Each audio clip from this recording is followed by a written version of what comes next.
Good Monday morning, everybody. It's great to be back with you on Lenny Melnick FantasySports.com, through Spreaker this morning, through YouTube. You guys in the chat room, we're going to have a great show today. A lot of feedback from you guys, I hope. Looking forward to that.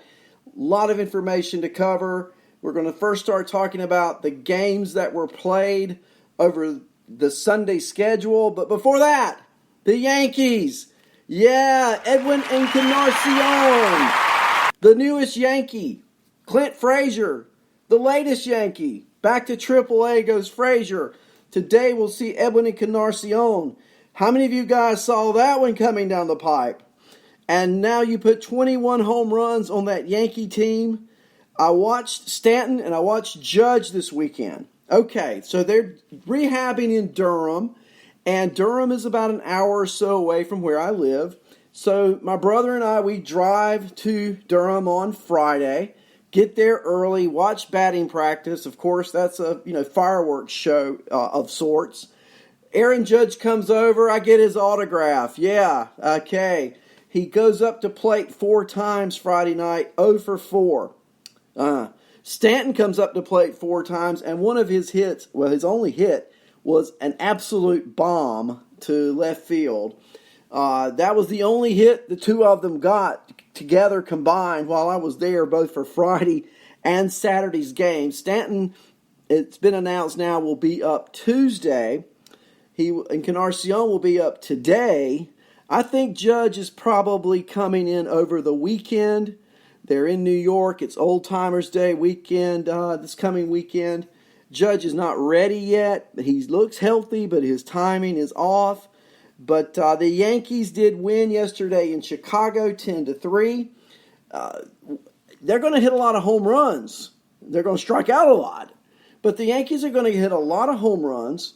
Encarnacion's going to serve as the primary DH. He'll probably sprinkle in a few games at first base to give Luke Voigt some time off. But when you think about that lineup and playing time and fantasy purposes, Brett Gardner, who went 2 for 4 yesterday, is hitting 230. Urshela, who went 2 for 5 yesterday, hitting 306. Those two guys stand to lose significant playing time, in my opinion. LeMahieu probably becomes your regular third baseman. He went 2 for 5 yesterday. He's hitting 312 on the year. So, are the Yankees done? No. They're just getting started. And, they're looking for a starting pitcher. That's got to be on their list of to-dos. Yesterday, Paxton went 6 innings. Big Maple, 7 strikeouts. He improves his record to 4-3 as the Yankees defeat the White Sox in Chicago 10-3. Despaigne was the loser, Paxton the winner. The Yankees, we'll talk about standings in a few minutes, but I will tell you they remain just barely in first place. In Baltimore yesterday, the Red Sox and the Orioles. Workman the winner, 5-1. Givens the loser, 0-4. It went 10 innings, and in the top of the 10th, up steps Mr. Devers. Center field deep. Wilkerson back, kissing goodbye. Rafael Devers launches one to put the Red Sox back in front. You were saying what a good matchup that was. Well, you nailed that. Well, Rafael Devers loves hard throwers, and certainly Givens is that. And Rafael Devers does not wait. First pitch, out of the ballpark. 458 feet. Wow. That had a little bit of something on it, too, didn't it? He loves that fastball. And Devers' shot put the Red Sox up. They go on to win 8-6. As said, Workman the winner, Givens the loser. The Red Sox keep winning, and tell you what, it's like Lincoln at Ford Theater. Better not turn your back on them, Yankees and Rays. They are a player. They will be a player, and another team to watch at the trade deadline. Now, the difference in the Yankees and the Red Sox is the Yankees actually have a lot of young players to offer, and they don't have any budget constraints. The Red Sox are heavily strapped under this luxury tax threshold. It's going to be difficult. They've got to get creative if they're going to make additions. But, they've done it before. So, look out.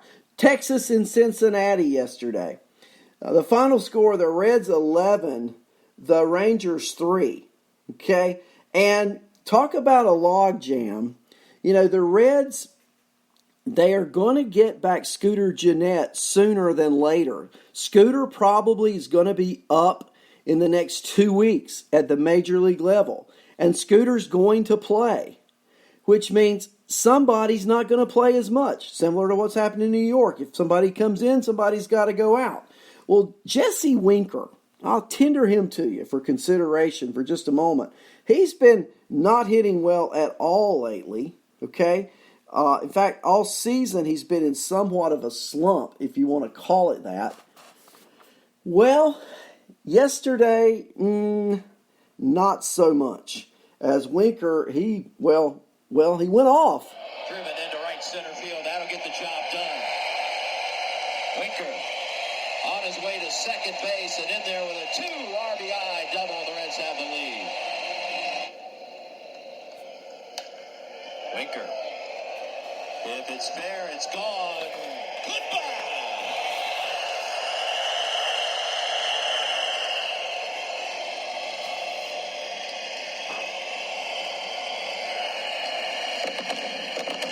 First home run since May 18th and a big one. Winker, line drive, and short hop. Peraza will score, and it's Winker with his 5th RBI of the day. Winker wasn't sure what happened to that ball. In fact, I think he stopped running to first base. And when he finally did get to first base, he looked around and looked into the Reds dugout. And they said, no, you stay right there. And Winker's having himself a day. Irvin on his way to third. 4-hit day for Jesse Winker. And his first career 4-hit game. Winker knows something, doesn't he? He knows he better start playing if he wants to remain in that lineup. He led off yesterday. He went 4 for 5 with 5 RBIs. He's hitting .244 on the season. And I mentioned Winker, and I play the audio because when I play audio, that means it's a player we want to focus on and highlight during the show. Is Winker a player that you want to add or trade for in fantasy?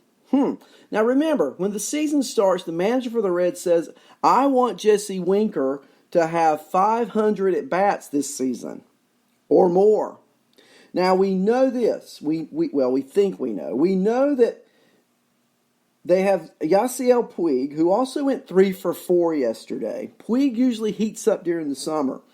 I'm going to say Puig is your right fielder in Cincinnati. Senzel is your center fielder. Now, Senzel did not play yesterday.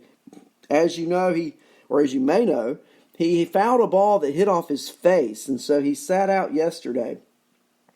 Irvin played some center field yesterday for the Reds, but that's not the situation. Senzel is their center fielder, okay? So now we're left with left field. Winker also started in center field yesterday. So we're left with left field, where you've got a possible combination of Winker, Dietrich, or Scooter Gennett. I think 2 of those 3 play, all right? I think Dietrich's the odd man out when Scooter Gennett comes back. So if you're in a league where Winker is tradable, you could get him. He's not going to be on waivers. But if you can get him in a trade, you may can get him cheap right now. And as we talked about, the Reds are going to hit. Winker's going to hit. I don't think that 244 average is where he finishes. I think he's more of a 280 guy. And if he's going to hit 280, that means at some point between now and then he's got to get up over 300 to even it out, right? And that's the kind of bat that hits that I want in my fantasy lineup. So look for Jesse Winker. See if you can make a trade if you've got a player that you think you're not really feeling good about, particularly if you're a Hunter Pence owner. Hunter Pence was injured yesterday, and we've been thinking on this show, it's just a matter of time with Hunter Pence. When does he get hurt? It's not if, but when. He's hurt now. I like Winker. See if you can add him in your league. I also like Puig, who's hitting .231. Yesterday, Jose Peraza went 1 for 3. He's at .211. These are just guys that play for Cincinnati that typically hit, and I look for them to this summer. If they're available or you can trade for them in fantasy, certainly worthy of going and doing just that. For Texas in that game yesterday, Sin-Soo Choo, former Cincinnati Red, went 2 for 4, coming back home to Cincinnati. As I told you, Hunter Pence, after starting the game 1 for 2, was injured, came out of the game, and no reports yet today on where we stand with Hunter Pence. We'll have to keep our eye on that one, okay? All right, let's move along to some other games yesterday. Pittsburgh was in Miami. The Pirates win 5-4. Bell, another RBI, his 65th of the year. Harold Ramirez went 2 for 4 for the Marlins with 3 RBIs. He's hitting .325. Cooper and Ramirez for Miami are players that if they're available, you should go get. If you have a need for an outfielder, in Cooper's case, he also plays first base. Bell, there's been talk about should you trade him in fantasy, should you keep him? I'm not trading Bell. I'm keeping him. He's in a pristine spot in that lineup. He leads the league in RBIs, or did coming into the weekend. And so with 65 RBIs, I got to keep Bell and hope that he just continues to ring it for the Pirates. The Anaheim Angels were in Tampa Bay. Tampa Bay wins 6-5. Home run by Tommy Pham late in that one is the difference. Mike Trout also hit his 19th home run. He went 2 for 4. And here's a player I want you to look out for over the next few days, okay? The Angels are going to be in Toronto for 4 games. The first 3 of those games are against right-handed pitchers. And if Brian Goodwin is available in your leagues, I strongly recommend and endorse Brian Goodwin over the next 3 days. Now, this, I guess, if you're in a daily league where you can make daily ads, I'd pick up Goodwin. Today, for example, they're facing off against Edwin Jackson. Doesn't that sound like a steak buffet if you're a beef eater? I'm just telling you, Edwin Jackson is 1-4 with a 10.22 ERA. Give me some of that action. Goodwin is hitting .289 on the season, 6 homers, 24 RBIs. He went 2 for 4 yesterday. I like Goodwin in Toronto, and if I can pick him up in leagues, that's exactly what I'm going to do if I'm in a daily type format over the next few days playing the Blue Jays. Cleveland in Detroit.